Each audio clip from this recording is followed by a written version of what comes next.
Pada pagi itu, matahari bersinar indah. Anak manusia baru saja memulai rutinitas sehari-hari. Para nelayan berada di laut lepas. Kaum ibu sedang sibuk di dapur. Anak-anak usia sekolah menikmati hari libur. Sebagian pemuda sedang berolahraga. Sebagian lagi bersiap-siap menuju pantai untuk rekreasi. Para buruh bangunan sedang bekerja. Suasana pasar hiruk-pikuk dengan berbagai transaksi. Burung-burung baru saja meninggalkan sarang. Tiba-tiba pukul 7:58 waktu Indonesia Barat, hari Ahad, 26 Desember 2004, bumi Serambi Mekah berguncang dahsyat.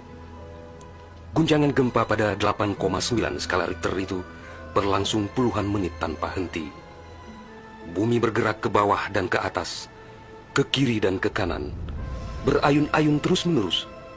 Orang-orang berlari keluar rumah, berkumpul di jalan-jalan dan lapangan terbuka. Mereka seperti berada dalam tampi. Kepala terasa pusing, sehingga banyak yang terjerembab ke bumi. Suara azan Allahu Akbar berkumandang dari menara-menara masjid dan menasa.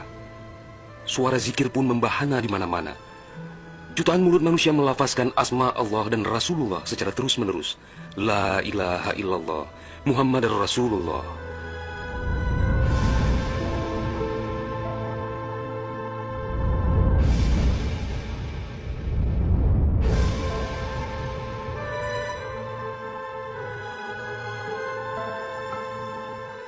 Seusai gempa dahsyat itu, sebagian orang pergi untuk melihat-lihat situasi.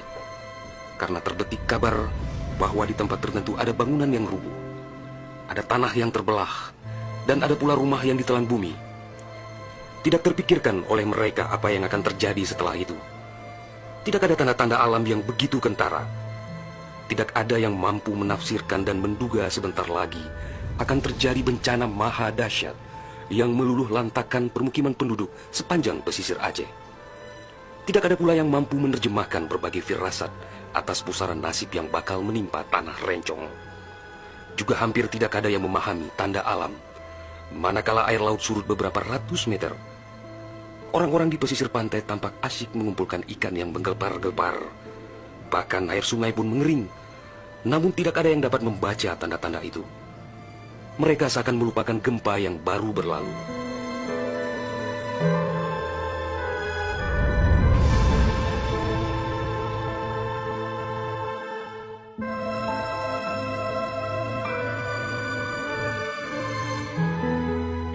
Di berbagai tempat, orang-orang sibuk memperbincangkan gempa sangat dahsyat itu yang belum pernah mereka alami. Namun tak lama kemudian orang-orang mendengar bunyi dentuman sangat keras, disusul suara gemuruh dari arah laut. Bunyi dentuman itu terdengar sepanjang pesisir Aceh Besar, Banda Aceh, Aceh Jaya, Aceh Barat, dan Nagan Raya. Orang-orang mengira itu adalah bunyi bom. Memang sebelumnya sering terdengar bunyi bom yang menghiasi kehidupan orang Aceh ketika itu, karena Aceh dalam situasi konflik bersenjata. Orang-orang pun bertanya dalam hati, mengapa masih ada pihak yang tega berperang dalam suasana yang begitu menakutkan?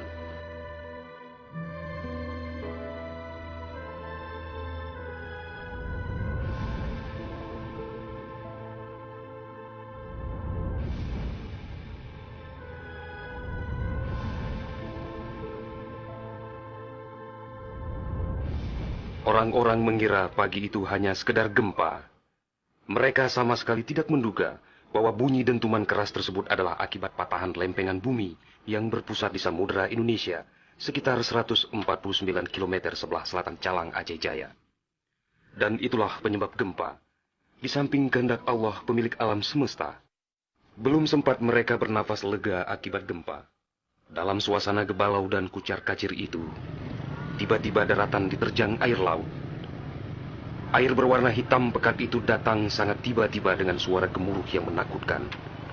Ia berlari sangat cepat, menerjang apa saja yang dilaluinya. Di tempat-tempat tertentu air mencapai ketinggian 18 meter, bahkan ada yang mencapai 35 meter, seperti di kawasan Loknga. Dari jauh air yang beringas itu tampak bagaikan rupa naga yang menggeliat-geliat mencari mangsa. Air dengan kecepatan 900 km per jam itu bagaikan bulldozer yang melumut apa saja yang ditemuinya. Orang-orang berusaha menyelamatkan diri dengan berbagai cara.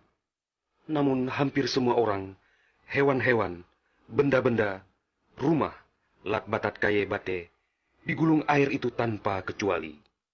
Semua wilayah yang dilaluinya pun hancur berkeping-keping.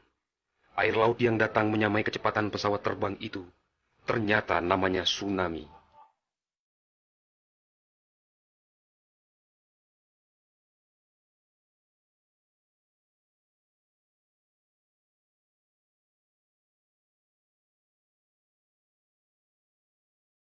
Kekuatannya memang luar biasa. Kapal apung PLN yang diparkir di perairan Uleleu, Banda Aceh, digelandang tsunami sampai 3 kilometer ke darat. Kapal itu sekarang menjadi objek wisata tsunami. Demikian juga kapal angkut Sendalas milik PT SAI diseretnya ke atas badan jalan negara Banda Aceh melabuh di Loknga. Kapal-kapal nelayan ukuran besar yang diparkir pelabuhan ikan di Lampulo, Banda Aceh, banyak yang terdampar ke pusat kota. Termasuk mesin cetak harian Serambi Indonesia dikerungcut di bawah tsunami sejauh 1 kilometer. Kendaraan roda 4 hancur tak berwujud. Rumah dan toko-toko serta bangunan lain yang kokoh pun hancur lebur rata dengan tanah. Semuanya di luar dugaan manusia, seakan sebuah mimpi buruk yang sangat langka.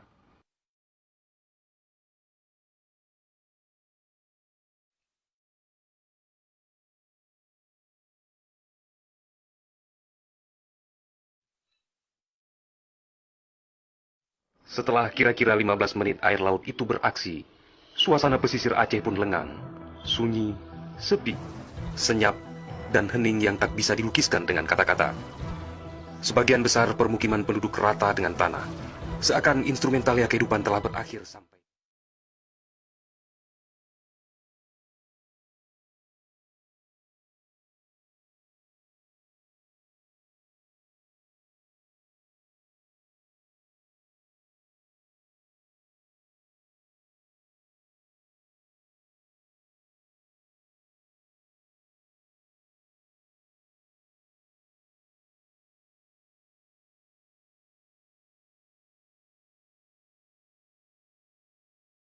Maladewa, Sri Lanka.